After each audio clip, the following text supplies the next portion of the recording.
Hello! Your favorite investigators are at it again with more developments on the Carmen Lopez case. Since seeing us last, we have conducted more interviews and developed more theories as to what could have happened to Miss Lopez. We made sure to have a warrant with us this time so that we wouldn't be having any problems in this case. We once again proceeded on our quest for information.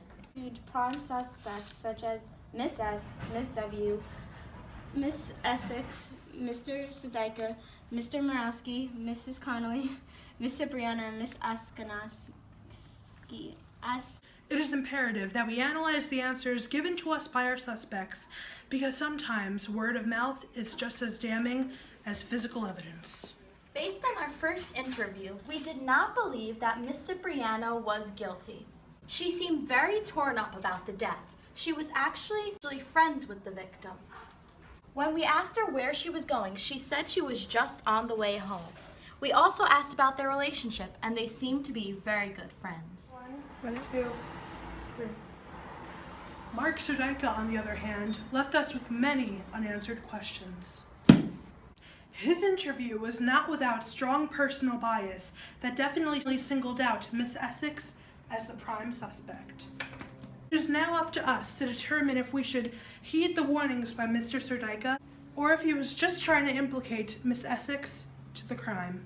To confirm this new suspect, we had to get eyewitnesses' accounts confirmed by other witnesses. Miss Essex was our third suspect. She was one of our main targets after we interviewed the other girls. The wound on her hand was initially very suspicious. She said she heard it by hanging up a picture, which was very strange to us. She also didn't go into a lot of detail when we asked her about the relationship with the victim. The interview with Mr. Morawski seemed very suspicious. He claimed that he heard noise, but he didn't know where it was from and didn't go to investigate it. Like I said, I wasn't really paying attention. I just saw there was a female, and that's why. So. Did you notice anything unusual?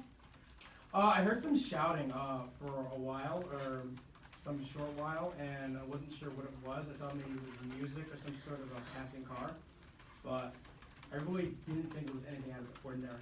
He was also very quick to implicate the other teachers, such as Miss Essex, Miss Carrera, and Miss Ashkenazi. Our suspect number 8 was Miss Connolly. She did say that she was great friends with her. However, she did seem a little too upset about the whole thing. She actually started crying, but I didn't exactly see the tears rolling down from her eyes.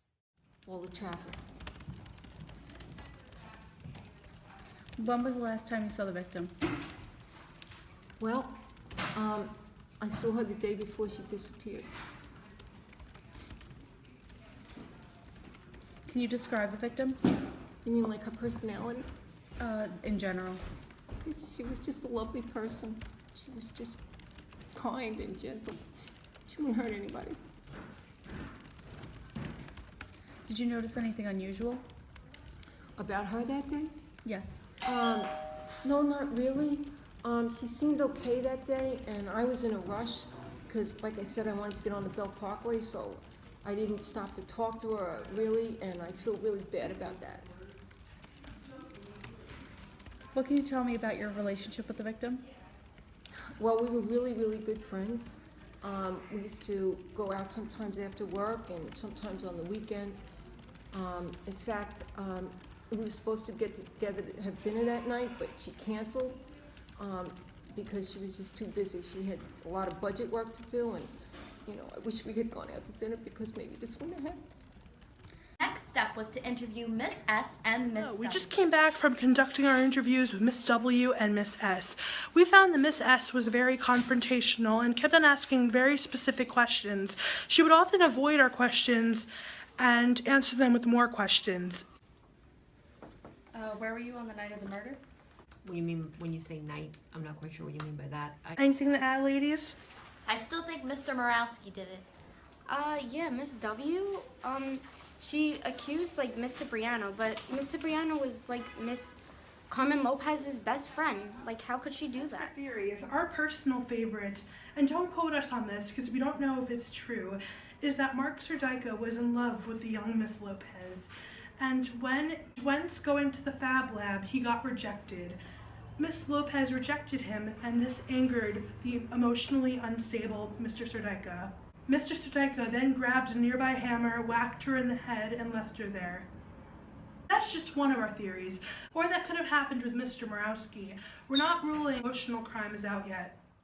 We believe that Miss Essex did seem a little bit suspicious, but not on any other level greater than Mr. Morawski and Mr. Serdyka. She did have that wound on her hand that was the most suspicious that we thought of her, but everything else seemed to be okay. I don't know who the culprit is, but we sure are getting close.